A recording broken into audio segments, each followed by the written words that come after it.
to introduce the scholar. Here we have a person who combines theory and practice in a unique degree in his person and in his career. And he, apart from being a well-known musicologist, a scholar of the theory, he has built up an institution with his blood, sweat and tears, and over the last several decades, I mean together with his brother, and that institution is a world-class institution, and it hardly needs any introduction. And the fact that he has trained with people like Nathuram Sharma or the Dagars or Latafat Hussain Khan is just one dimension to his personality. The fact that he has extended his training not only into institution building, but into, offering patronage to a large group of scholars, musicologists and practicing musicians, some of whose careers, I mean, because the problem of patronage is a very great one, and especially patronage which is intelligent, which is informed, and which is empathetic. So he has been able to offer that kind of patronage, and patronage which is respectful, patronage which feels that the artist also matters, and that's why that institution has acquired the uniqueness it has. So our conversation has begun in Calcutta with our suggestion that probably we could use the enormous archive which the institution has built up, the Sangeet Research Academy, and enrich our own, and then also add certain dimensions to that archive together with our archive, with his guidance. And some of that guidance need not be, brought here. We can organize it there itself. Because what we would like to do is to use music for healing and for care, music for communion, music as a key to the other visual and performing arts. Music, we would like to promote it in the field. We would like to remanufacture the vanishing musical instruments. We would like to rebuild the vanishing ragas. We would like to assemble those people and offer a platform to those people who are practicing music in the remotest recesses of the country without the benefit of a platform and without a desire for a platform, because there are people who are so ardent and so devoted to their music, they don't need and they don't seek a platform. So there are those people whom we would like to seek out and whom we would like to get together so that the Indian tradition of music lives in its true essence and does not die in synoptic presentations, which are the norm of the day in the on and off reaction of television and other media events.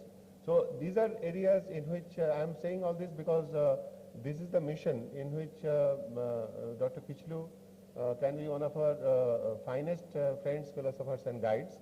And I believe that this understanding of the Indian classical music will be the beginning of that process of institution building in our case also. Thank you.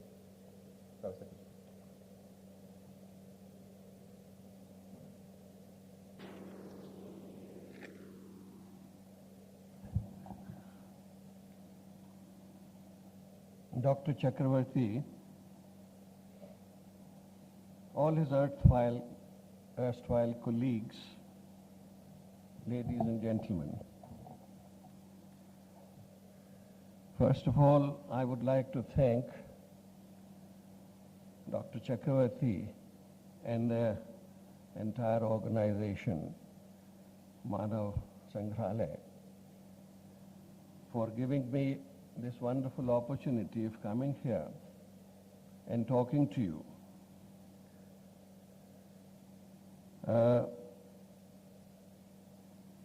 The subject given to me is understanding of Indian classical music.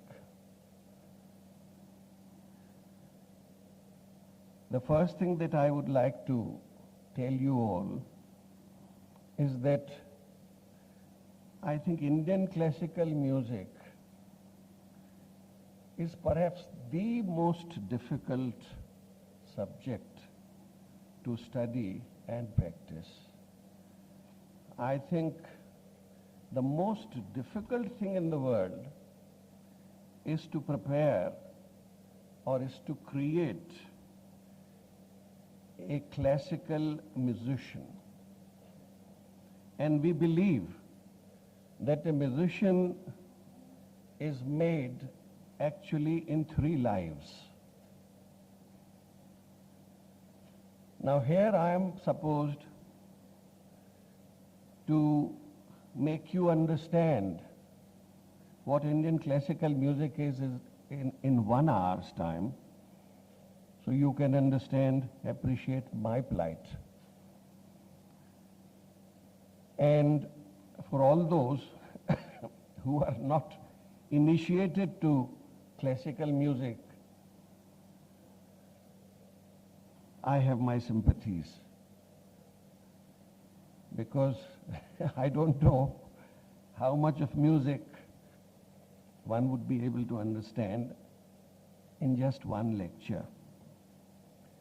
But nevertheless, I'll make an attempt, I'll try, and I would like to give you certain salient characteristics, certain information about our music, both historical as well as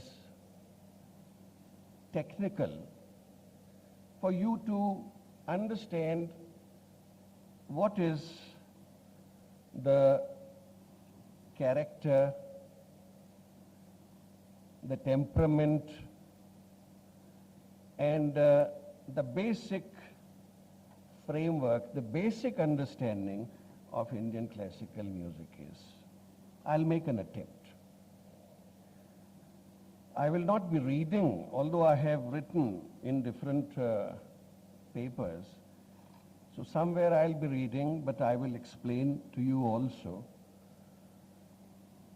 And wherever you have any doubt, or you feel that you need some further clarification, understanding, please don't hesitate to stop me and ask a question, although later on there can be a full-fledged question-answer session after this lecture. Indian classical music, in my opinion, is a breathtaking manifestation of human genius. The first question that should come to our mind is, why do we call it classical music?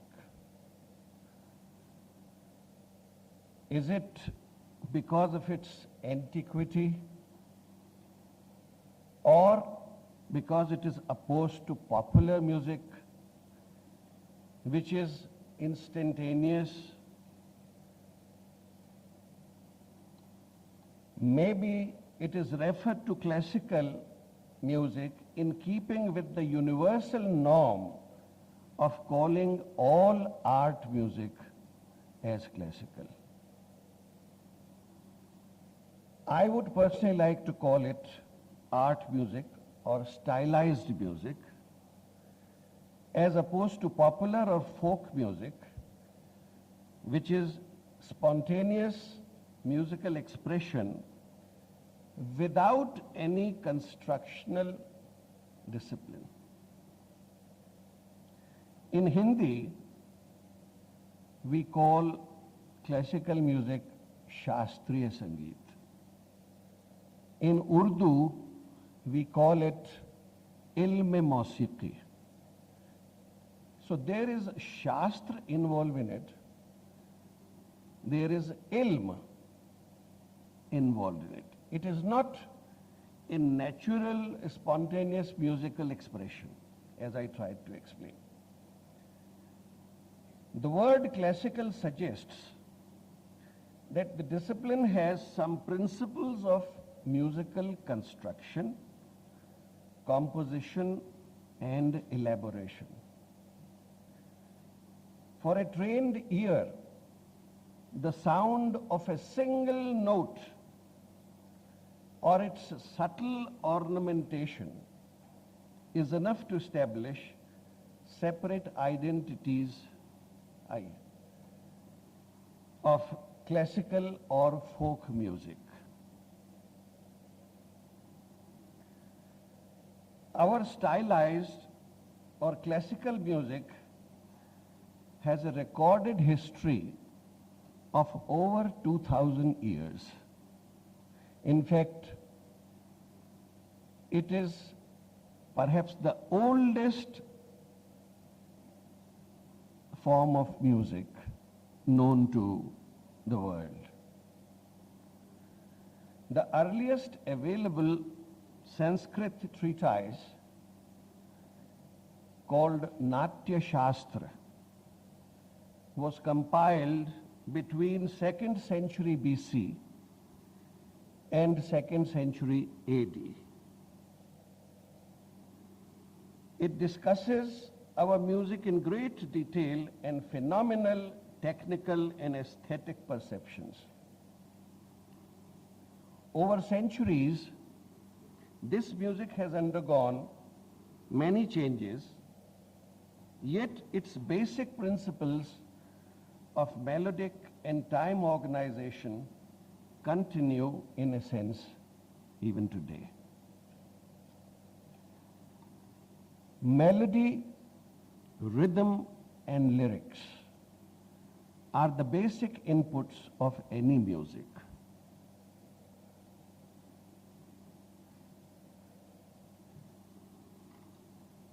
Geet or swar, lay or pad. These are the three basic inputs of any music. In Indian classical music, melody and rhythm are highly structured scientifically and together present an incredible complex system of artistic expression. Melody, rhythm, and lyrics become, as I said, rag. Swar becomes rag. Rag, tal, and pad. Our music, which is rag sangeet actually, is a rich amalgam of these three. Now I'll come to what actually a raga is later on. I'll first like to explain give you some other information. While this art, music, is highly rigid and strictly structural, it remains basically creative and based on improvisation. It may appear paradoxical that in a system which has a predominance of improvised content, the practitioner has to spend a lifetime learning and perfecting a variety of techniques and compositions. And yet we say that it is totally or basically improvisational. It is the structure and grammar of this music which makes its appreciation formidable task. But the listener is a very significant part of the performer. His ability or inability to react to the performer's chain of thought affects, rather determines the quality of performance. Of course, the lack of knowledge of the idiom does not prevent a music lover from becoming totally enchanted by the mere feel of music. The listener's ability to react is determined by the quality of his own understanding. As the listener acquires more knowledge of the idiom of music, music becomes more than just beautiful or merely pleasing.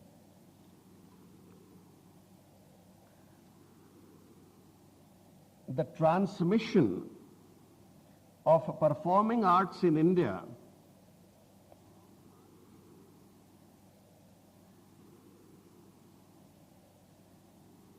from time immemorial has been an oral tradition. It means इसको हम गुरुमुखी विद्या कहते हैं, जो गुरु के मुख से ही ग्रहण करी जा सकती है.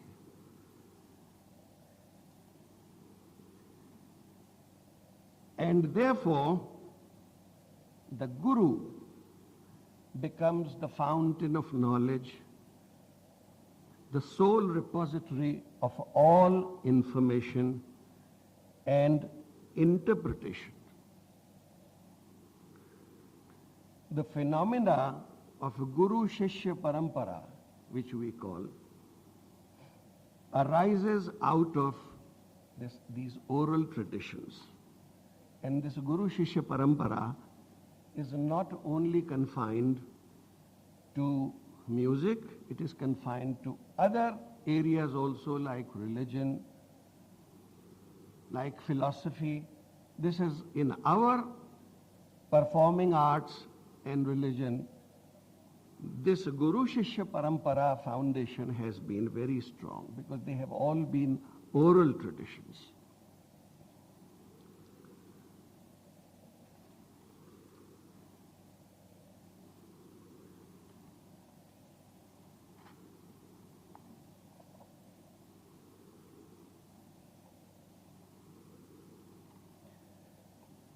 I'll come to what I understand or how I would personally explain what the raga is, what the rag sangeet is, which we are talking about.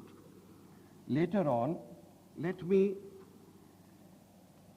give you some more information. And some kind of a paradox together with characteristics. Interestingly, the word tradition in its root form connotes delivery. The act of delivery into the hands of another. That is what tradition means. Passing on a certain skill or information or knowledge to the next generation. In its broader perspective, it connotes the delivery or transference from generation to generation of opinions, doctrines, practices, rites, customs, knowledge and skills, etc. Over generations, all concepts, practices, etc. automatically undergo some change, whether for the better or for the worse. Change is something inevitable. Yet we talk of continuity. Tradition also means continuity. Otherwise it won't be a tradition. Without continuity, there can be no concept called tradition, no concept called heritage. So basically, you will find that in our discussion today, we will often come across the dual and seemingly paradoxical concepts of change and continuity.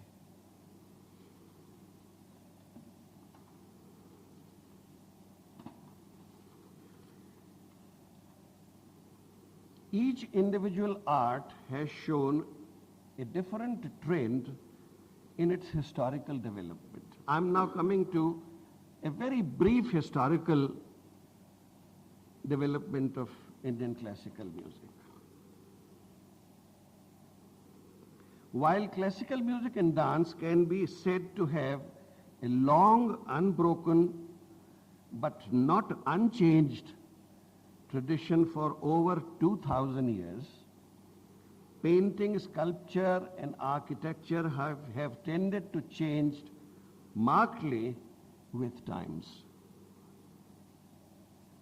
Today, what is accepted in the contemporary era in these areas had little link to the form in which these arts existed even in the Mughal era. I'm talking of other traditions other than classical music.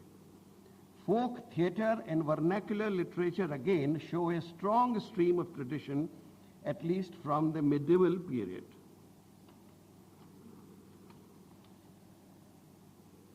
The origin of Indian music of any sort would perhaps have been in the primitive tribes, of which we do not find any written record.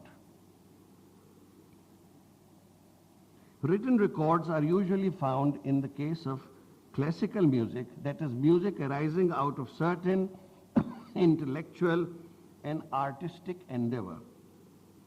The first instance of this type of music is the music of the Samaved, music of the Vedic period, which was limited in the use of notes. There were much fewer notes used in the Vedic music, or the music of Vedic period. In fact, had a rather limited musical repertoire. This tradition still lives on, although we can never be sure whether what lives today was what was sung in the Vedic period. Around the period ranging from 2nd century BC to 3rd century AD, a magnum opus of drama was written and called Natya Shastra. I talked about it earlier also.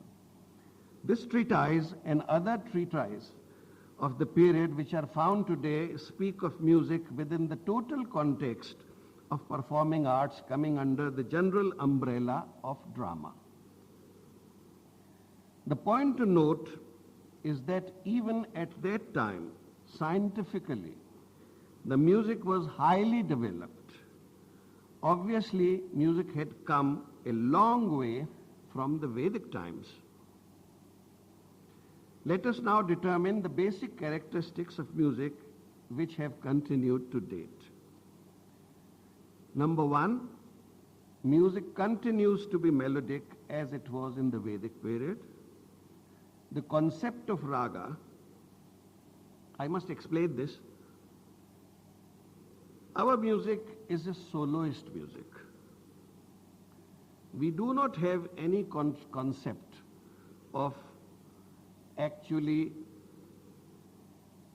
several or orchestral music or several voices playing or singing in different chords at a time. So it is an individual music, it's a soloist music. It always was and it still is. You know, experiments of Jugalbandi, whether it is in vocal music or it is in instrumental music, it's a totally different matter. Our musicians don't sing or play simultaneously something which is pre-composed. We still present our individual music, our solo music, in turns supplementing each other. That is what our Jugalbandi or Trigalbandi or whatever it is. But it still remains a soloist music. The concepts of rag, tal and pad have continued since the days of Natya Shastra. During the period of Natya Shastra, tal had developed to a phenomenal degree of sophistication, and rag had also developed, but under the name of jati. The concept of pad has also continued throughout under different names with different characteristics and details of a structure. They were called the Gitika and the Dhruva in the Natya Shastra period and Prabandha in the later period. After 13th century, the concept of Dhrupad and subsequently Khayal, Thumri, etc. developed. The origin of Dhrupad is traced to about 15th century with Raja Man Singh Tomar, who is associated as the originator of this form. Khayal came in much later. So before Dhrupad, what we know is that prabandhs existed. After that was the period of Khayals, which developed due to Muslim influence, Arabic, Persian, although there is a bit of controversy here. In all our subjects and details, there is controversy because there is no evidence. And our historical evidence, proof, is also very nominal. So we derive conclusions.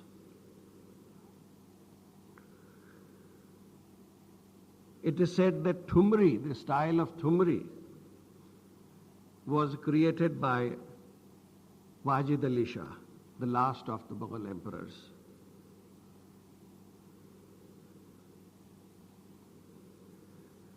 Concept of improvisation started rudimentarily during the Natya Shastra period, and we have evidence that 13th century had developed to a great degree of sophistication, and today forms the chief and the unique characteristic of Indian classical music, improvisation. So this characteristic of improvisation was always there and still remains, and in fact much more developed today perhaps than it ever was. Perhaps all of you must be knowing that Indian music has a Carnatic system in the south and a Hindustani system in the north. These systems are similar and yet different. Both are based on principles of rag, tala and pad and alapti, that is improvisation, but differ greatly in the use of language, nature of compositions, styles of presentation, and mainly in the typical curvatures in the notes. Kriyaएं alag-alag hai. It's a matter of great debate as to when these styles came into being as distinct genres.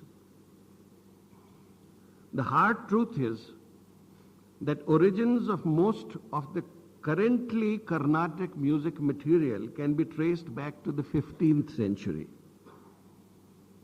And the origins of Hindustani music material can be traced back earliest to the 14th century.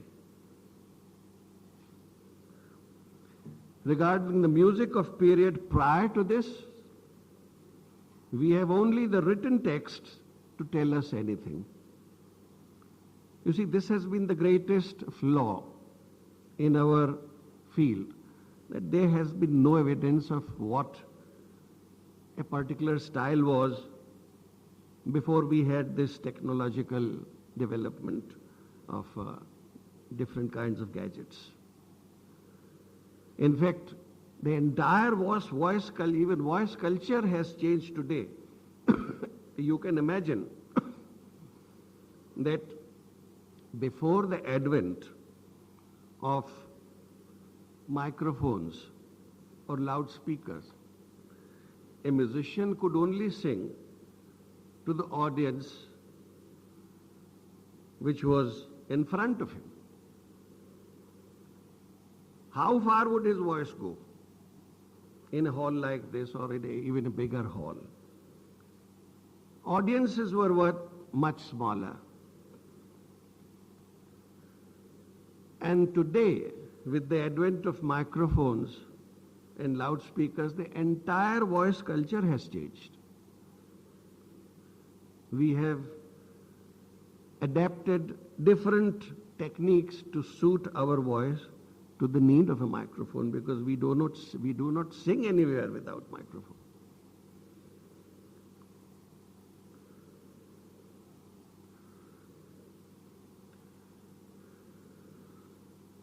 Thus, the above microscopic exposition of the historical development of our music should have showed the coexistence of change and continuity. Although the final forms have kept changing, the essential principles of melody, rag and talpad and improvisation have continued and developed. A major change was brought about by the Muslim invasion around the 13th century, which resulted in certain major shifts in attitudes.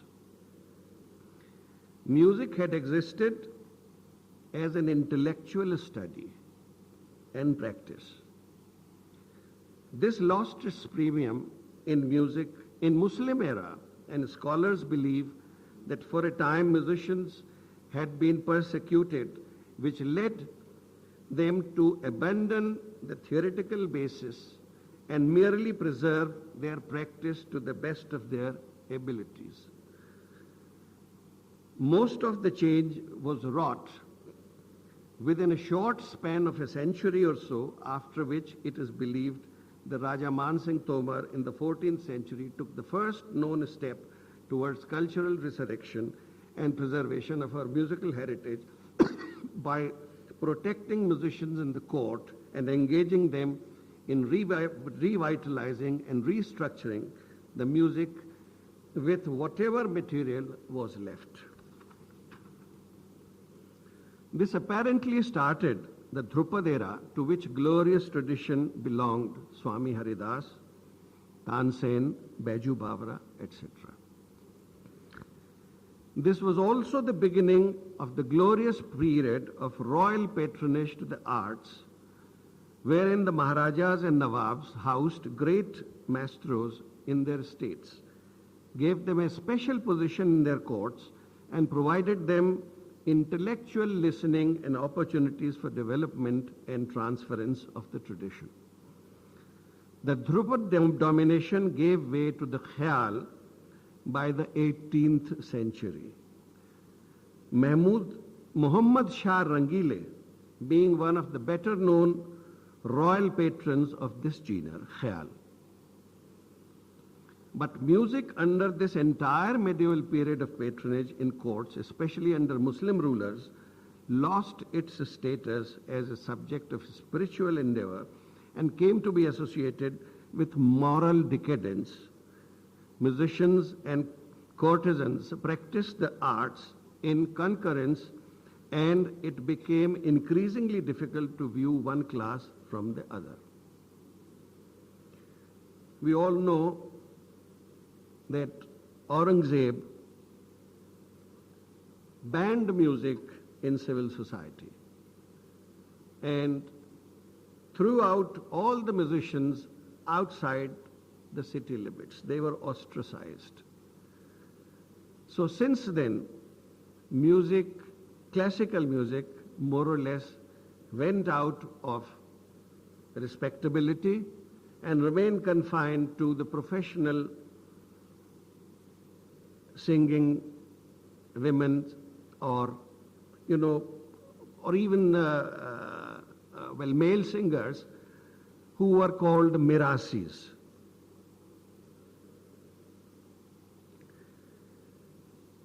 The above medieval scenario, where music was being practiced by basically uneducated musicians in innumerable different states, began to show signs of dissipation.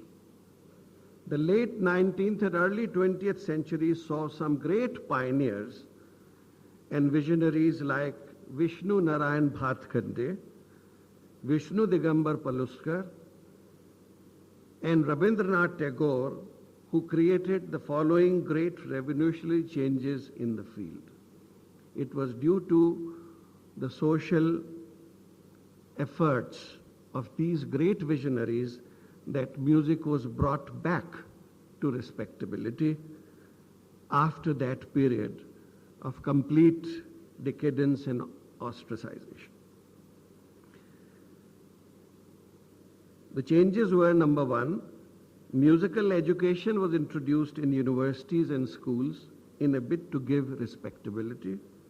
Number two, a solid attempt was made to bring classical music within the reach of the middle class through music conferences and public performances in a bid to give the art mass exposure. Number three, an attempt was made for a countrywide collection and documentation of musical material.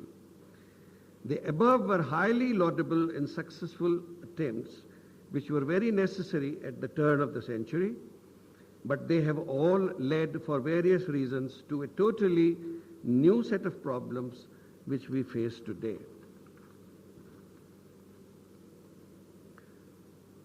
Before this, I think I would like to explain this a little further.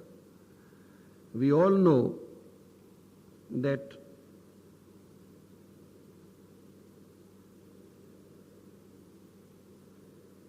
after the Aurangzeb era, musicians had or they received great patronage from the royal courts, royalties, and of course music was always there in temples, etc. But after receiving our independence, there were some very important social, economic and political developments in the country. First of all, the princely states were abolished. So all the musicians, they lost their livelihood, they lost the patronage, and they were thrown absolutely hither and thither. The second very important development was the rise of the middle class. The third important development was the rise of townships. With all these three factors coming together more or less simultaneously, the concept of music conferences or Sangeet Sammelans started developing. Musicians had to find their bread and butter, livelihood from giving performances. The concept of music festivals started developing because there were so many townships, smaller, big, and the patronage of middle class became a very important factor.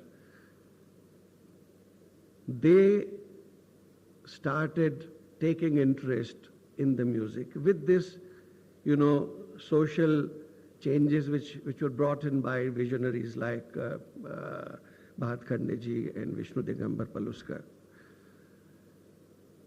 So, music sammelans, conferences started developing in all the townships which developed, and middle class became a very important and potent patron of musicians. And so today, as against the scenario what existed 70, 80 years, where music and music institutions were all within the house of a musician. Those were the institutions from where the Gharana concept came in. But today, music has gone out of the houses, musicians are moving all the time, sammelans are being held with technological, scientific development. Instead of crowds of 100, 150, today we are catering for crowds of 5,000, 10,000, even more than that. So the entire character, the entire scenario of music activity has changed, completely changed.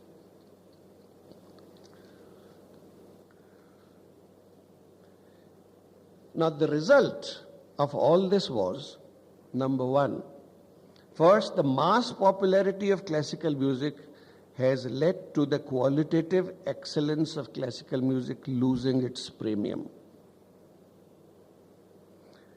because highly intellectual parameters are not of particular value to the layman, who is merely interested in melody, feeling, and even theatrics. Today, the music has to a large extent become visual. Secondly, the practicing musicians continue to be singularly apathetic to theoretical foundations. It's a very interesting situation in our field that musicians who practice music, by and large, and I would say if we go back 50 years, nearly 100% knew nothing of the theory of music. They were all illiterates, mostly. Well, they have been Pandits. There has been a class which was described as Nayaks, who were both Nayak and Gayak. But by and large, the two areas are totally separate. Our musicologists today, even today, are not the performing musicians, and the performing musicians are not the musicologists. Because as I tried to explain to you, the two subjects by themselves are so large, so vast, that in one life you cannot master or learn any of them. A musicologist studies this subject, it is so vast, so academic. He studies this subject all his life and he has no time to practice it. And a musician who practices the subject has no time to study it at all. And therefore there are conflicts also between the two sections. A musicologist says, what does he know? He knows nothing of the Shastra. What is he talking about? Musician says, what is he talking about? Ask him to sing and perform. So this is the scenario. And the third section is the listener, where if you go back 70, 80 years, 100 years, the listeners were all sort of learned listeners. They were to a certain extent practitioners themselves. They knew the subject. They knew what was happening. No one else listened to music. And in fact, that applies to the practice of music also. If you go back 70 years, only that person learned music who wanted to be a musician, professional musician. Nobody else learned it. Music was not learned as a casual interest. Today, every family wants that their children should have some knowledge of music and dance. This did not happen 70, 80 years ago. Only that person went to a musician or learned music who wanted to become a professional musician. Today, we go to universities, study music because we want to have degrees, diplomas, so that we can get jobs. It has become a source, a medium of livelihood, jobs. Several girls are made to learn music and dance because it helps them getting married. That is also, correct in certain conditions. But this did not happen earlier. And therefore, the dilution.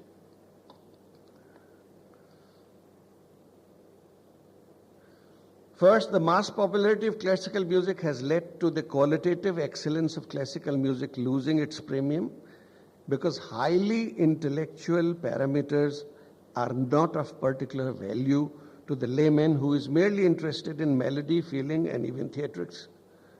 Secondly, The practice of music continued to be singularly apathetic to theoretical foundations, as I explained.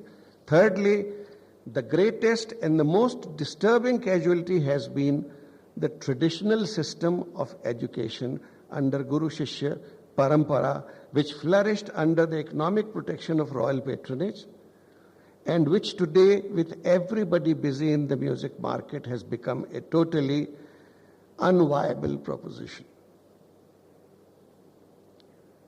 And unless you learn music with this Guru Shishya Parampara character, foundation, you cannot become a musician of significance. It is not a subject which can be taught in a classroom.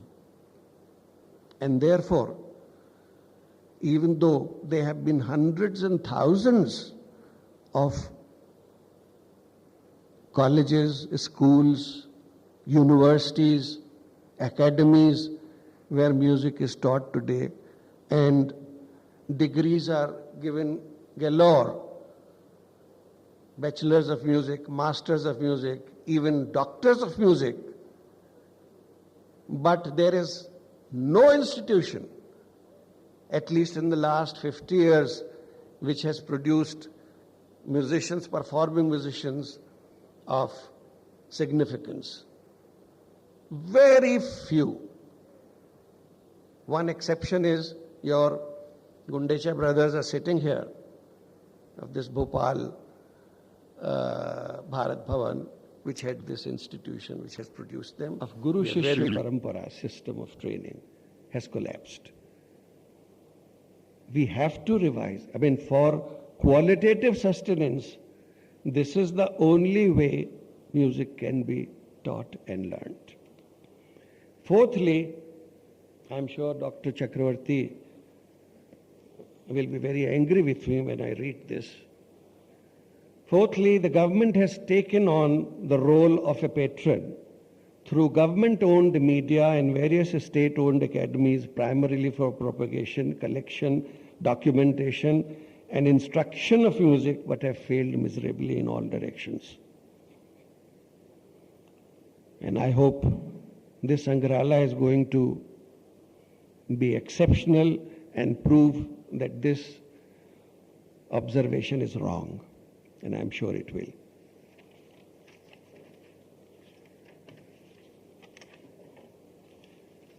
Now, coming back to what our music is. You have a little time?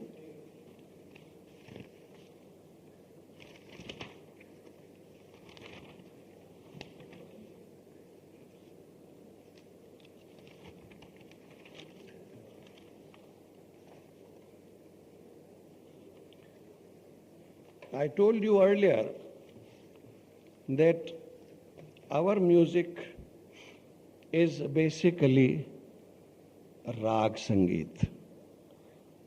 All our learning, all the Shastra is based or pertains to the knowledge of Ragas. I think my statement that all the Shastra pertain to this may be wrong, because there's a lot of other academic subjects also which academicians study and explore and propagate. But a performing musician's subject or a student subject is Raga Sangeet. Now, what is a rag? I'm sure you must be acquainted with keyboard instruments like harmonium. Harmonium has an octave. Harmonium actually has several octaves, the entire board. But basically, the melody, the frequencies are limited in a range which we call octave. sa to sa.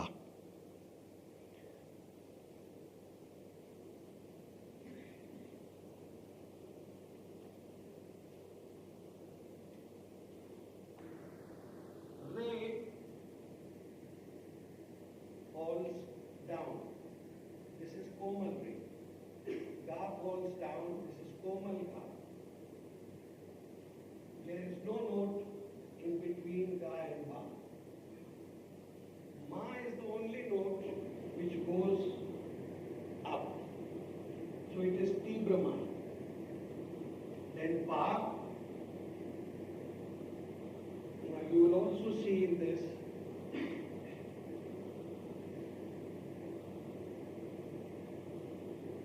that Sa and Pa are stationary notes. They don't move. Tha falls down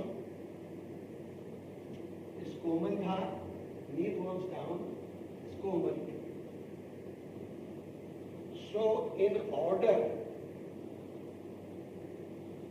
Sa, then Komal Re, then Shuddha Re, then Komal Ga, then Ma, then Tibra Ma, then Pa, then Komal Ga, then Shuddha Ga, then Komal Ni, then Ni. ये हमारे 12 स्वर होते हैं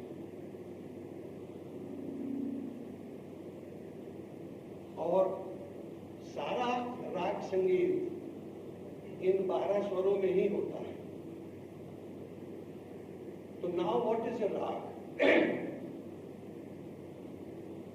अगर इन 12 स्वरों के if you make different permutations and combinations arithmetically, you will see that there are thousands of permutations. Thousands. So for your basic understanding, if I tell you that these different permutation combinations are ragas, but in making a rag, there are again certain basic needs. A rag must have a minimum of 5 notes. You make these combinations, different permutations, combinations. They can be any number, so our ragas have 5 notes, our ragas have 6 notes, our ragas have 7 notes, our ragas have 8 notes, 9 notes, 10 notes, and different combinations, permutations, combinations. So the first requirement is that raga must have 5 notes. शास्त्रीय राग जिनको हम valid मानेंगे, every rag must have a tonic sa. बिना सा के कोई राग नहीं होता है. Sa is an essential note in a rag. That is the second requirement. The third requirement is that you cannot skip a set of 2 notes in any rag. Set of 2 notes I mean, now this is one set, Re and Ga. So there cannot be any rag which has Sa and then Ma, but none of these. Or Re and then Pa, no Ma, no Ga.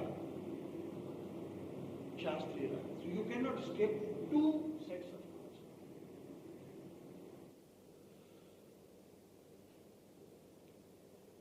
These are 3 basic requirements of a rag. Now, then a rag is not limited to just these characteristics.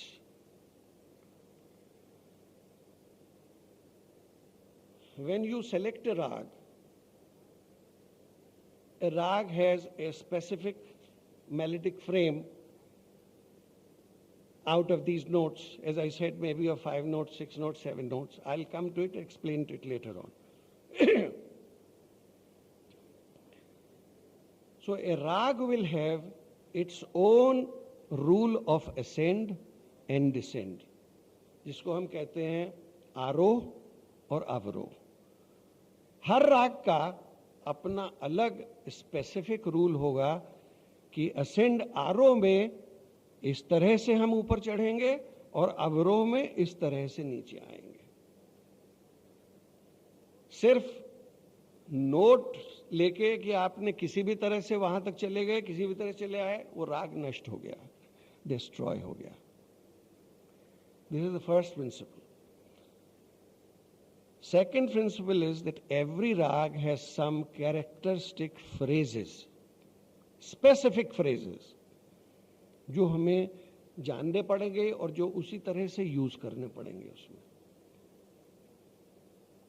Thirdly, every note has a specific character. किसी राग में कोई note खुला पूरा लगता है, किसी राग में वही नोट आधा शेप में लगता है, किसी में क्वार्टर लगता है, पूरा नहीं लगता है. किसी राग में कोई नोट जो है जहां उसकी फ्रीक्वेंसी है उससे थोड़ा सा कम या थोड़ा सा चढ़ा हुआ लगेगा, एग्जैक्टली जहां कीबोर्ड पे है वहां नहीं लगेगा. तो every note has got a different character. We have to know it, we have to learn it, and we have to have the ability to produce it exactly as it should be produced. Fourthly, every rag has a ras, mood, and its own temperament.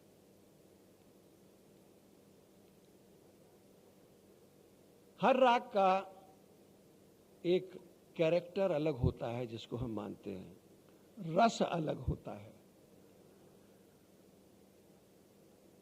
कोई श्रृंगार रस के राग होते हैं, कोई वीर रस के भी राग हैं, कोई करुणा रस के राग हैं.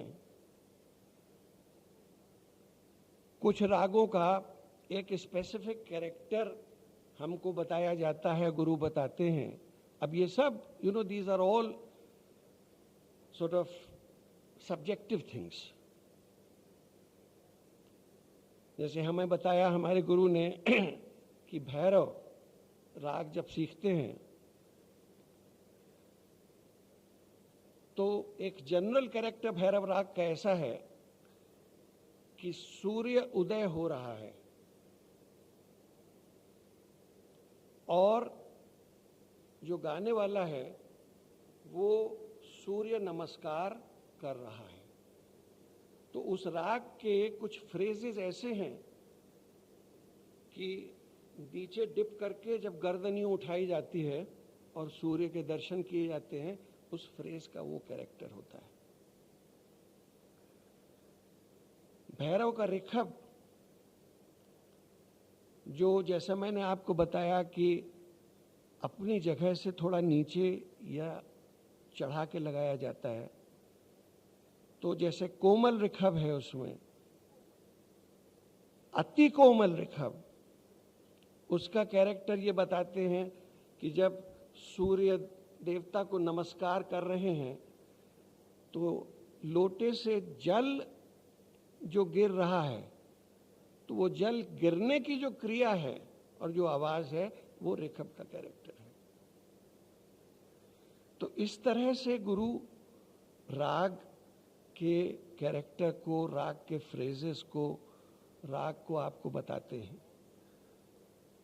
और ये सब बातें लिखी नहीं जा सकती, कहीं एक्सप्लेन नहीं करी जा सकती. इसी वजह से हम इसको गुरुमुखी विद्या कहते हैं. This is oral tradition. आप ये कैसे लिखेंगे, कैसे बताएंगे? अब जैसे मैंने कहा कि एक नोट जो है बिल्कुल टच करके हवा में ले लिया जाता है, वो नोट इंक्लूडेड है उस फ्रेम में, लेकिन उसका वही तरीका है. अब कैसे आप उसको लिखेंगे कि किस वजन से, किस फ्रीक्वेंसी से आप उसको टच कर रहे हैं? तो ये हमारे राग विद्या के ये जो कैरेक्टरिस्टिक्स हैं, ये जो न्यूएंसेस हैं, ये सिर्फ बता के ही, सुना के ही समझाए जा सकते हैं. They can not be written, they can not be passed on to you through a book or even through a recorded music. फिर कुछ राग हमारे सीजनल होते हैं, जैसे आप लोग जरूर जानते होंगे कि जैसे मल्हार वगैरह.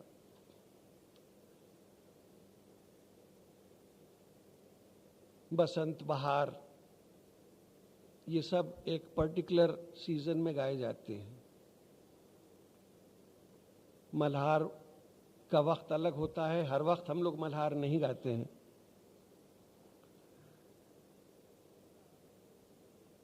कुछ राग, अब जैसे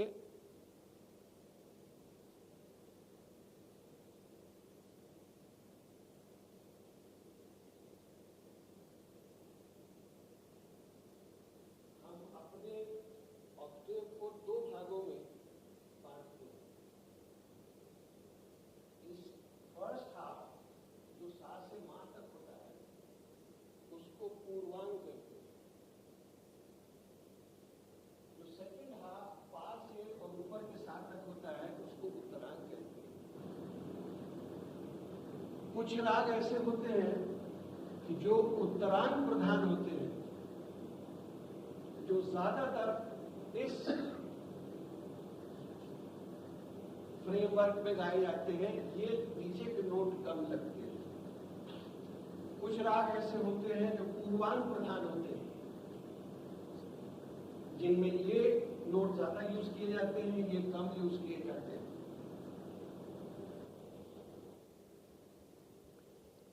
इसी तरह से फिर टेम्पो होता है हर राग का.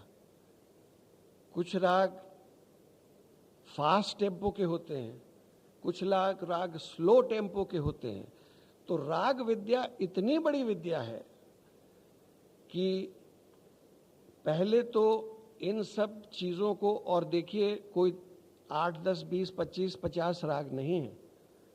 जो एक एकम्प्लिश्ड परफॉर्मर होता है, उस सैकड़ों रागों में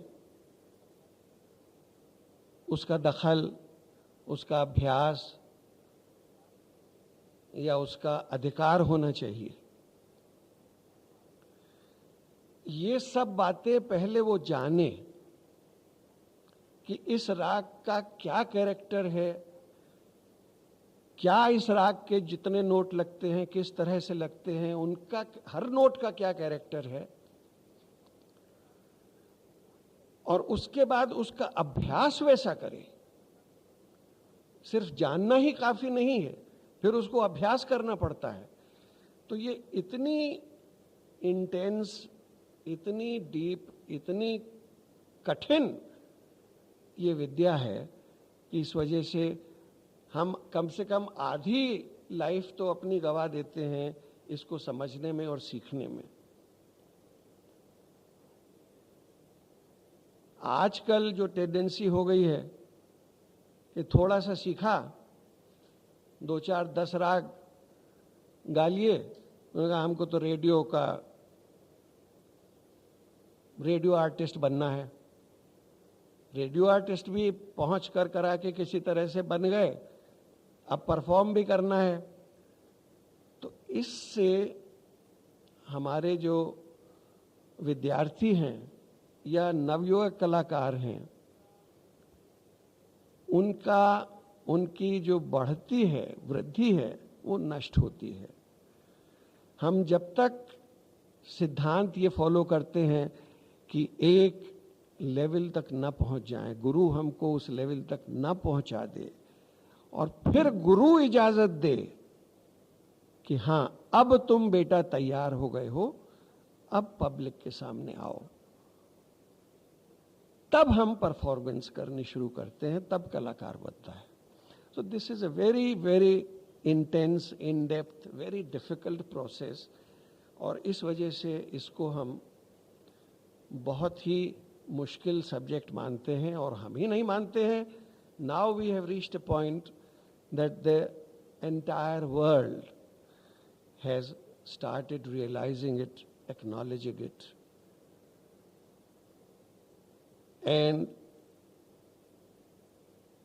you must have seen that there are hundreds and thousands of foreigners who are practicing Indian classical music today, who have learned our music for half their lifetime.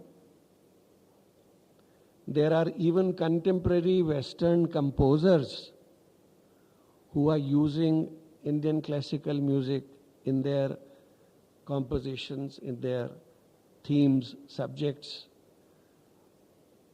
अब आप खुद समझेंगे कि अंतर क्या है.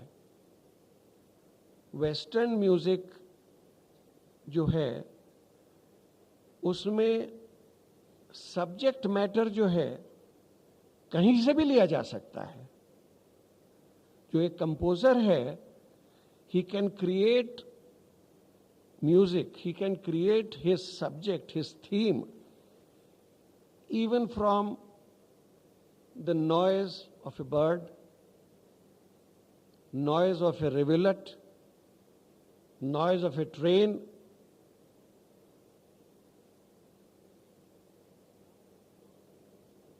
the sound or noise of a tree moving due to wind. एक composer है बहुत famous western music, contemporary western music का.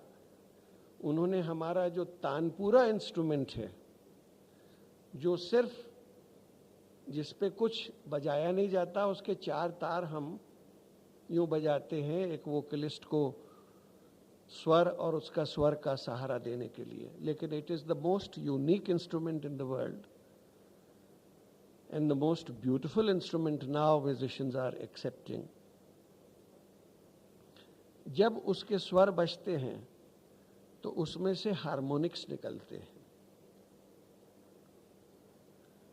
उन हार्मोनिक्स को रिकॉर्ड करके उसने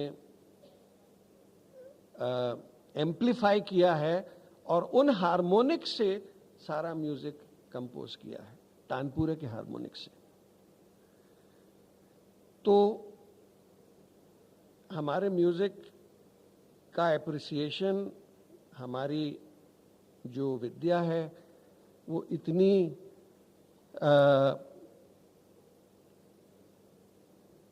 इतनी डीप है.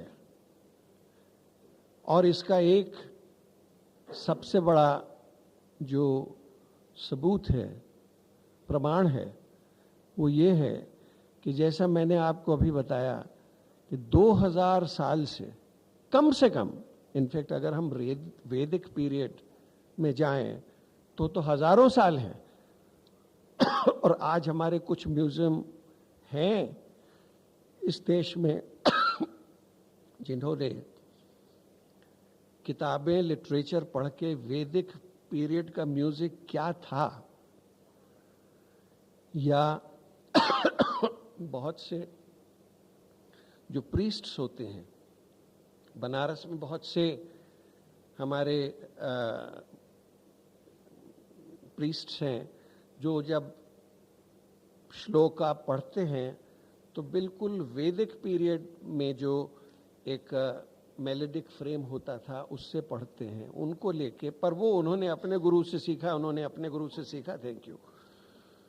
तो वैदिक पीरियड से अगर हम लें तो हजारों साल हैं, वरना जैसे मैंने आपको बताया कि 2000 साल से तो प्रमाण है, क्योंकि हमारे पास किताबें हैं, ट्रीटाइज हैं जिनमें म्यूजिक हमारा एक्सप्लेन किया हुआ है.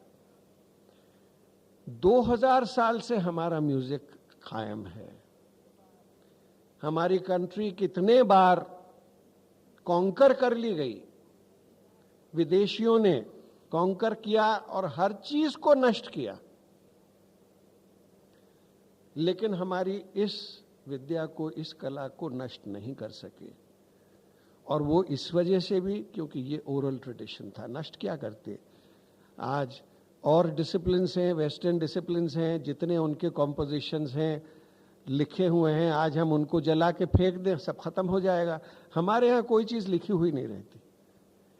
It is passed on from man to man, from generation to generation. यही उसका एक कारण है सर्वाइवल का, और ये सर्वाइव किया है। और चाहे कितने ही चेंजेस हों, चाहे मैं एज ए म्यूजिशियन कितना ही चिल्लाऊं, शोर मचाऊं, कंप्लेन करूं कि हमारा म्यूजिक अब उस उच्च कोटि का नहीं है जो 50 साल पहले होता था, इसको नष्ट कोई नहीं कर सकता, न कर पाएगा। ये हमारे म्यूजिक की स्ट्रेंथ है, ये इसकी तो बस इतना ही मैं कह के मैं ख़त्म करूंगा। अगर आप कुछ मुझसे पूछना चाहें तो कुछ ज़रूर। जी,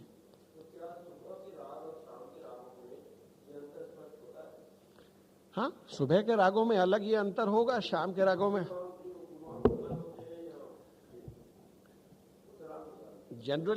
जनरली पूर्वांग प्रधान होंगे।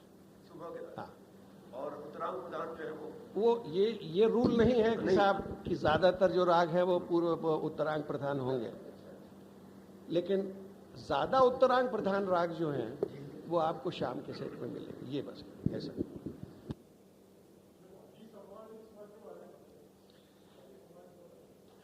वादी संवादी स्वर की जो थियोरी है ये बहुत रीसेंट है। ये हमारे, जिनका नाम मैंने भातखंडे जी लिया, ये वो बहुत बड़े म्यूजिकोलॉजिस्ट थे।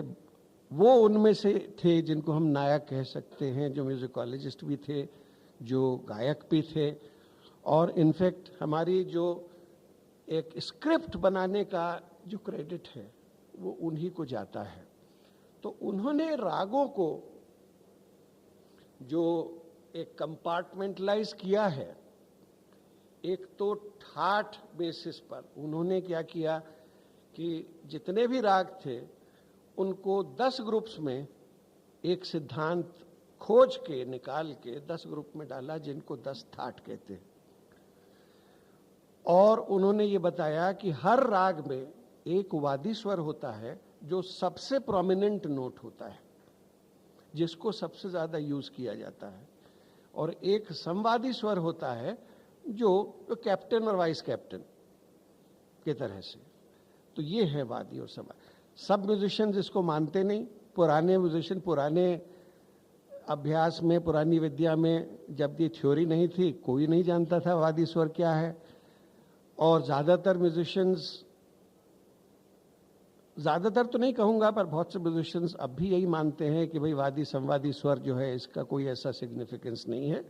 राग जो है फ्रेजेस से बनता है, फ्रेजेस से गाया जाता है।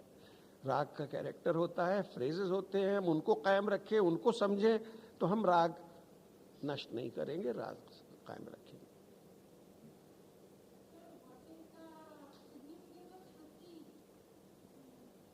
श्रुति का सिग्निफिकेंस ये है कि जैसे मैंने आपको बताया कि एक ऑक्टेव में 12 स्वर होते हैं, लेकिन थ्योरी ये है कि 22 श्रुतियां होती हैं। तो हर स्वर के बीच में भी श्रुतियां हैं, गैप है, वॉइस का एक गैप है जिसको आप उतार चढ़ाते हैं। जब मैं कहता हूं कि हर राग में एक स्वर कुछ उतरा हुआ लगता है या कुछ चढ़ा हुआ लगता है, तो वो श्रुति का ही डिफरेंस है। तो इसके भी शास्त्रीय अलग अलग कॉन्सेप्ट्स हैं। एक कॉन्सेप्ट ये है कि अब ये सा से रे के बीच में 4 श्रुतियां, रे से गा के बीच में 3 श्रुतियां हैं, और गा और मां के बीच में 2 श्रुतियां। प्रिंसिपल 4 3 2 4 4 3 2, इस तरह से 22 श्रुतियां एक कॉन्सेप्ट में डिस्ट्रीब्यूट करी गई हैं। अब श्रुतियों को समझना और श्रुतियों को अप्लाई करना, उसी एक नॉर्मल एवरेज ईयर को तो श्रुति का डिफरेंस ही पता नहीं चलेगा।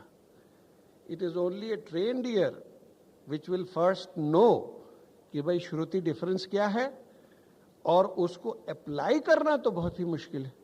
जो कुशल गायक हैं वो उसको अप्लाई करेंगे। ये है श्रुति।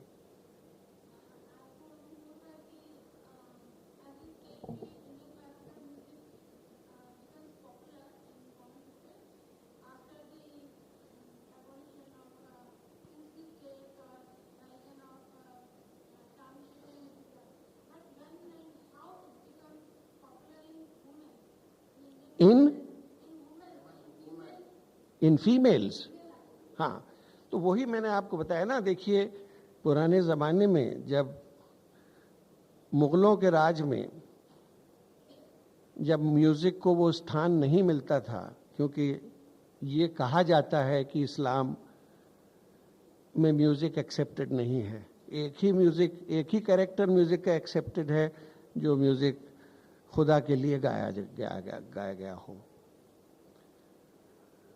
तो अब ये बहुत से लोग इसका खंडन भी करते हैं कि ये गलत इंटरप्रिटेशन है, इस्लाम में कहीं ऐसा रेस्ट्रिक्शन नहीं है। लेकिन मुगल बादशाहों ने, बहुत से बादशाहों ने ये माना और बाद के कुछ बादशाहों ने ये नहीं माना। मैंने आपको बताया, जैसे एग्जाम्पल दी कि औरंगजेब ने म्यूज़िक बैन कर दिया सारे कंट्री में, कि सिवा जो खुदा की इबादत में म्यूज़िक है वो ही परमिटेड है, बाकी और म्यूज़िक जो है वो बैंड है। जो इसको प्रैक्टिस करने वाले हैं वो शहर के बाहर रहें, सोसाइटी से न मिले, सोसाइटी में सोशली उनका कोई एक मिश्रण ना हो। बाद में फिर जब लेट 19th सेंचुरी और अर्ली 20th सेंचुरी में ये भातखंडे जी ने और विष्णु दिगंबर जी ने मूवमेंट शुरू किया कि नहीं, ये बिल्कुल गलत बात है, ये शास्त्रीय संगीत जो है ये तो बहुत ही प्योर है, स्पिरिचुअल है, डिवाइन है, इसको कैसे हम नीचा गिरा सकते हैं। ये तो मोक्ष का एक बहुत विशेष साधक है, नाद ब्रह्म हम इसको कहते हैं। तो सोसाइटी में उन्होंने जा के सड़कों पे कीर्तन किया, शहर शहर में भ्रमण किया, ये एक अवेयरनेस उन्होंने सोसाइटी को दी, जिससे फिर एक सोशल इसका एटीट्यूड जो है चेंज होने लगा। मुगल राज तब तक ख़त्म हो चुका था, वो बंदिशें, वो बंधन नहीं थे जो उस ज़माने में, मुगलों के ज़माने में हुआ करते थे। तो धीरे धीरे सोसाइटी में, पहले तो आप समझिए कि मैं बल्कि यहाँ तक कहूँगा कि 1930, certainly up to 1930s, कोई अच्छे ख़ानदान की औरत, लेडी, कॉन्फ्रेंस के प्लेटफॉर्म से आके नहीं गाती थी। जो गाती थी वो प्रोफेशनल सिंगर्स ही होती थी। पुराने ज़माने में जिनका भी जो फीमेल सिंगर्स का नाम है, सब वो इसी प्रोफेशन से आई थी। ये तो समझिए कि 1930s और 40s के बाद रिस्पेक्टेबल फैमिली की फीमेल्स ने इसको अपनाया और पब्लिक परफॉर्मेंसेस में आना शुरू किया। तो उसके बाद अब सोसाइटी में तो इसकी इतनी अवेयरनेस हो गई है, इसका स्थान एक ऐसा बन गया है कि अब तो घर घर ये बताया जाता है, बल्कि जहाँ ना हो वो कहते हैं बैकवर्ड फैमिली है।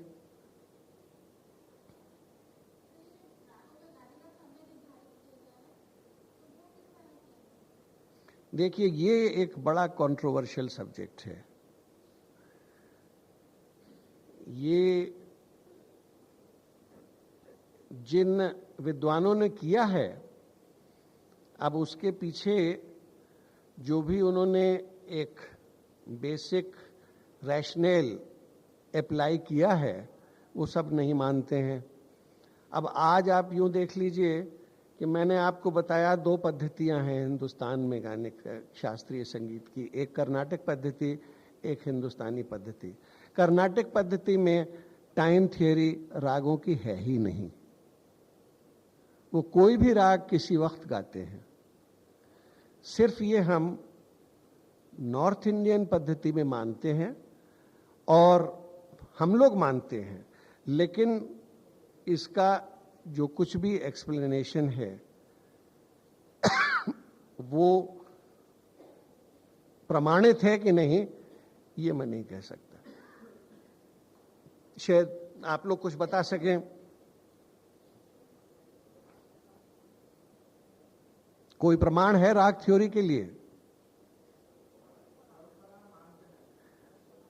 परंपरा है और ये बताया ये गया है कि 4 प्रहर होते हैं, सारा दिन जो है 4 प्रहरों में बांटा गया है। लेकिन ये जरूर है कि ये तो एक साइंटिफिक फैक्ट है, आप लोग सब जानते हैं कि जिस वक्त सूर्य उदय होता है उस वक्त हमारी जो एक बॉडी की कंडीशन होती है, जो एनवायरनमेंट की कंडीशन होती है, वो अलग होती है। जिस वक्त सूर्य अस्त होता है उस वक्त अलग होती है। पशु पक्षी भी उससे रिएक्ट करते हैं, तो ह्यूमन बीइंग्स जरूर रिएक्ट करते होंगे। उसी बेसिस पर राग थ्योरी बनाई गई है। और ये एक और भी साइंटिफिक प्रमाण है कि आप कोई भी एक स्वरों का समूह, चाहे वो राग पे बेस्ड हो चाहे ना हो, आप लीजिए, उसका कोई ना कोई इफेक्ट, इमोशनल इफेक्ट आपके अंतःकरण पे होगा। वो क्या इफेक्ट होगा उसी पे राग थ्योरी बेस्ड है एक्चुअली, लेकिन हम लोग उसको ना एक्सप्लेन कर सकते हैं ना समझा सकते हैं।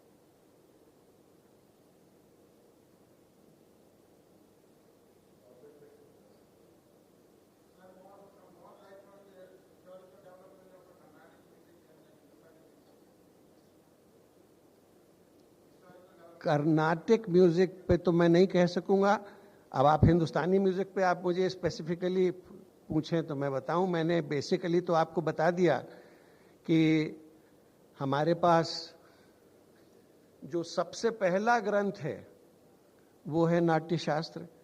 उसके बाद डिफरेंट पीरियड्स के बहुत इंपॉर्टेंट ग्रंथ हमारे पास हैं जिनके बेसिस पे हमें कुछ इंफॉर्मेशन मिलती है। कोई 7th 8th सेंचुरी का है, कोई 10th 11th सेंचुरी का है, और लेकिन एविडेंस कोई नहीं है।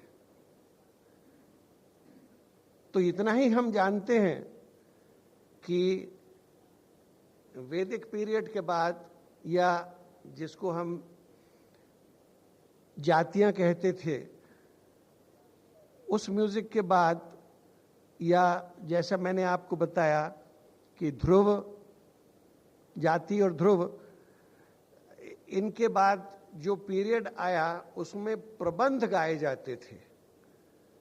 तो प्रबंध अभी भी हमको कुछ मिलते हैं, कुछ विद्वानों के पास थोड़े से प्रबंध हैं, कॉम्पोजिशंस जो पुराने माने जाते हैं। उसके बाद समय आया ध्रुपद और धमार का। तो ध्रुपद तो पुराने बहुत हैं, आज बहुत से ध्रुपद गाए जाते हैं जो मियाँ तानसेन ने बनाए थे, बैजू बावरे ने बनाए थे। We are going back to 16th 17th century, 15th century, उस वक्त तक के कॉम्पोजिशंस। लेकिन ये सब कॉम्पोजिशंस जो ओरली ट्रांसफर हुए हैं जनरेशन टू जनरेशन, कोई लिखने की स्क्रिप्ट नहीं थी, कोई साउंड रिकॉर्ड करने की कोई सुविधा नहीं थी। तो ये बिल्कुल पक्के वही हैं जैसे वो गाते थे या नहीं, इसका कोई प्रमाण नहीं है। बहुत से राग जो इन बड़े विद्वानों ने बनाए हैं, आज मियाँ तानसेन के बनाए हुए बहुत से राग हैं जो हम गाते हैं, जो हमें मालूम है। कुछ और भी राग पुराने माने जाते हैं, बहुत से राग उसके बाद बने हैं। फिर ख्याल का दौर आया जो मैंने आपको बताया था, जब यहाँ मुस्लिम्स आए, सबसे पहले सबसे बड़ा पुराना नाम जो इसमें आता है वो अमीर खुसरो का आता है, जो 12th-13th सेंचुरी में रहे। बहुत बड़े विद्वान थे, पोएट भी थे, म्यूजिशियन भी थे, म्यूजिकोलॉजिस्ट भी थे, बल्कि बहुत सी चीजें उनको क्रेडिट करी जाती हैं कि उन्होंने इजाद करी हैं। उसमें ख्याल का भी नाम है, उसमें सितार का भी नाम है कि अमीर खुसरो ने बनाया, लेकिन इनके प्रमाण नहीं है ऐसे कि भाई जो हम कंक्लूसिवली आपको बता सकें कि ये जो मत है ये सही है।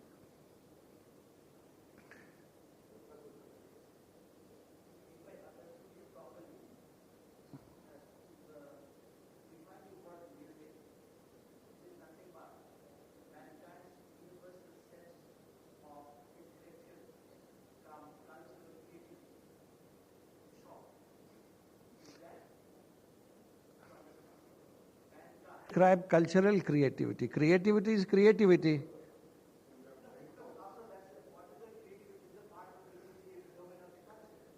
No, culture is a very wide.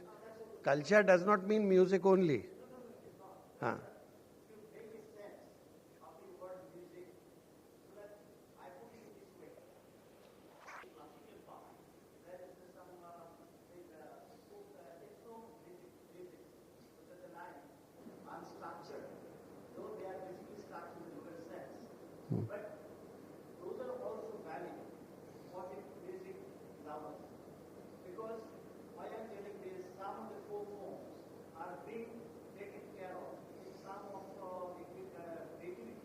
Correct. So if that is so, then I think, as you have said, the museum attempt for exclusive policy as how we can show the music in all sense.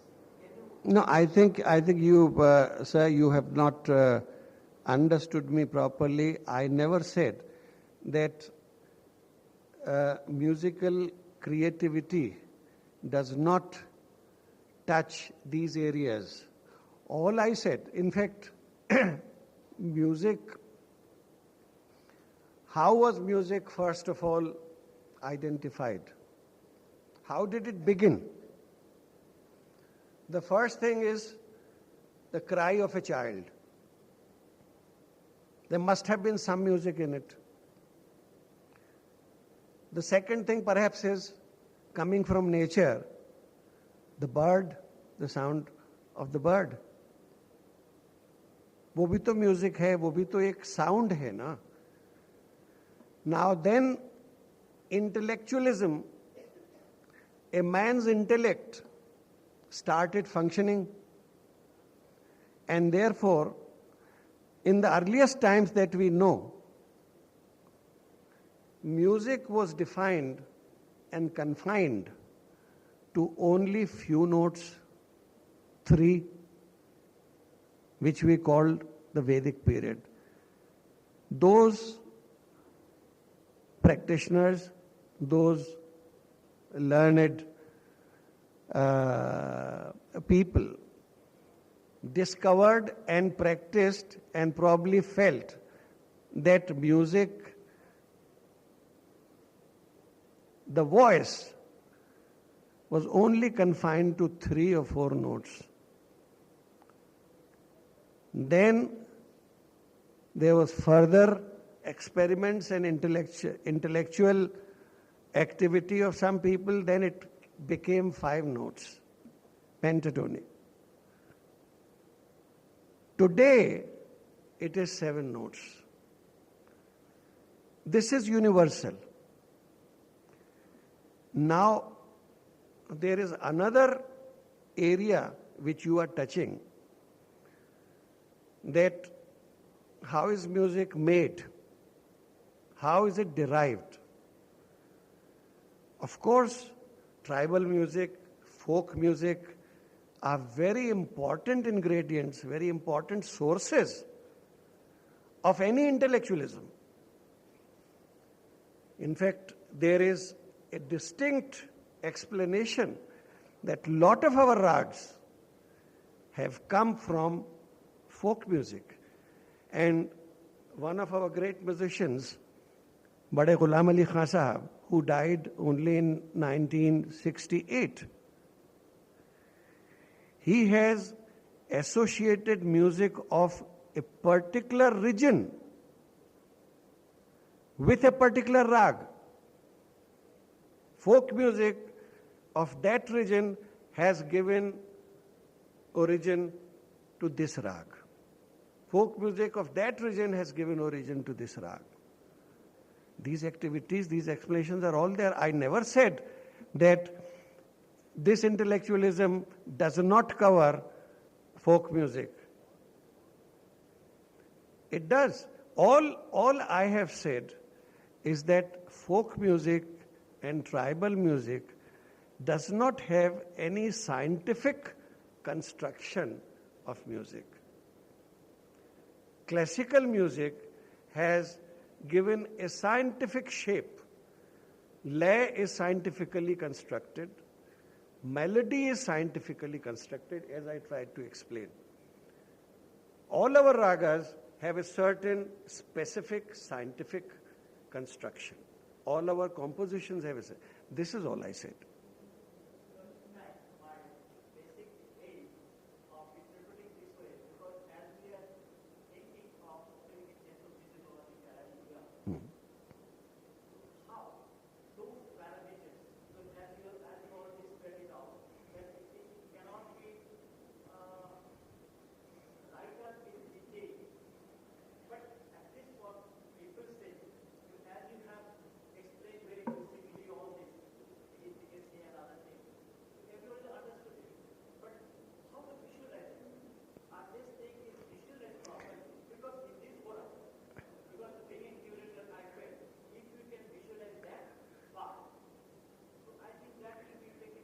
You see, as I say, I possess a recording of Bade Ghulam Ali Khan Sahab, which was a radio interview, in which he has identified a certain regional music, folk music, to certain ragas.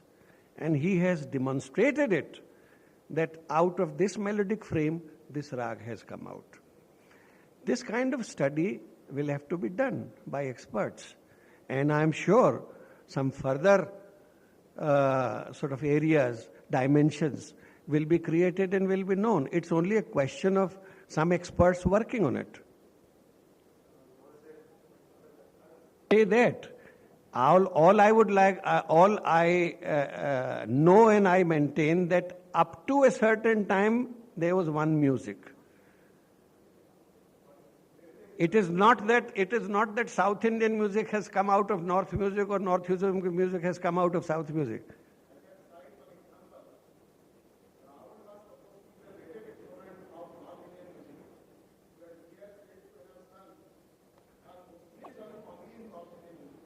Sir, all I can say in that case, your study and your information is much deeper than mine. That's because I'm not aware of this. This could be. एक संस्था बनाते हैं, उसमें भी एक harmony होता है, उसमें भी एक रिदम होता है, उसमें भी तालत छंद होता है, उद्धत छंद होता है. तो आप इतने दिन से कार्य करने के बाद आपको क्या लगता है कि उसको आप जो करना चाहते थे उसकी पूर्ण उपलब्धि आप कर सके हैं कि उसमें कुछ और डायमेंशंस है जिसे आप वो करना चाहेंगे, एक्सप्लोर करना चाहेंगे? Academy, as far as academy, आपके एकेडमी जो आपके साथ जुड़े हुए हैं, जो कुछ भी हुआ है, थोड़ा बहुत हुआ है, संतुष्ट तो मैं कभी भी नहीं हूँ. उसमें क्या कॉन्क्रीट डायरेक्शंस है जो और करना चाहेंगे? देखिए, हमारा जो ब्रीफ था, it was very simple, although very difficult, I would say. Difficult because no other institution had taken up that kind of responsibility to produce able performing musicians.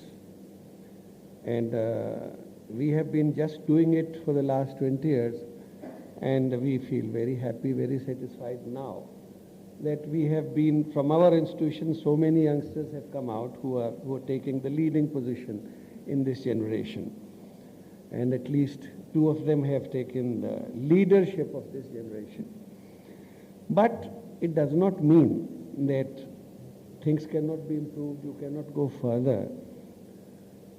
And at the same time, I would also like to express that things are also becoming more and more difficult in the context of present social, economic developments. It's not going to be an easy task to maintain this, because to revive Guru Shishya Parampara, I mean the kind of problems that even this Dhrupad ashram must be facing here, to maintain this, to sustain this, is not an easy job. It's a very difficult challenge, and but at the same time, if we have to think of qualitative sustenance, if we have to think of the excellence, richness of our tradition, of our art, and there is no other way. We have got to find ways and means of institutionalizing it. How? Because this is a very big challenge because of the reality, the fact of commercialization today. Unless any activity is commercially viable for every individual who is participating in it, it's not working today. So the moment you bring in commercial factors, things become more and more difficult, but they are challenges, they have to be met, and I'm sure they will be met. No, I mean, there is only one thing which bothers us, because we have been talking about not bringing the musician to the institution, but taking the institution to the musician. Now, I have seen abroad that there are individuals in different cities who are coming out to search out and meet an individual teacher in a remote corner of India. And he has taken him or her as a teacher and goes to him or her and studies with him or her for a long time. Is it possible, I mean, to work together or to work with the government on this area, that a teacher, wherever he is, we should support him, and then wherever these students are, these students should go to him, and that institution should grow around the teacher wherever he is? You see, theoretically everything is possible. No, it is only the practice of it which becomes difficult and which makes it fruitful or fruitless exercise. Now, it is not a question of students being taken to a musician or musicians brought to students, but it's a question of a very prolonged activity in a correct environment and with all the honesty that it needs, that it deserves. Today,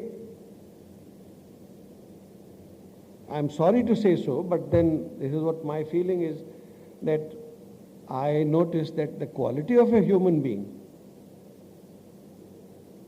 the values that he possesses, qualitatively are going down and down every day in all spheres of life. I'm not talking of music alone. In all spheres of life. And here is an area, here is a subject which needs sacrifice and honesty, hard work, nothing else. If all this can be put together without proper supervision, without proper maintenance, then of course it will work. So it's a question of sort of creating conditions where there can be proper accountability. If there is accountability, I mean, it is maintained, if the individuals concerned are able to do it, everything will work. Thank you, sir. Thank you very much. And we had a very excellent interaction, but we propose to dare into these dangerous waters and try our hand. And of course, Dr. Kichlu has warned us that normally the government institutions watch whatever they touch. Whatever they touch normally turns to dust and ashes. Now, that of course again depends on the individuals, I mean, associated with these institutions. And now it is true that the government institutions are subject to all kinds of hazards. But this is our approach, that we suggest that the institutions are taken over by people, I mean, who are deeply committed, patriotically, I mean, transgenerationally, transnationally, they are committed to this thing. And if they take it over and the institution is then ready to have the proper conscience planted in it, then maybe we shall be able to succeed in this, because our attempt is to really locate these people and go out to them and create conditions, I mean, to the extent possible, without tampering, without interfering, without, you see, botching up the conditions. No, I must explain here, when I made that statement, I was only referring to the institutions who have been in existence for a long time and whose records, whose performance we have seen, the field has seen.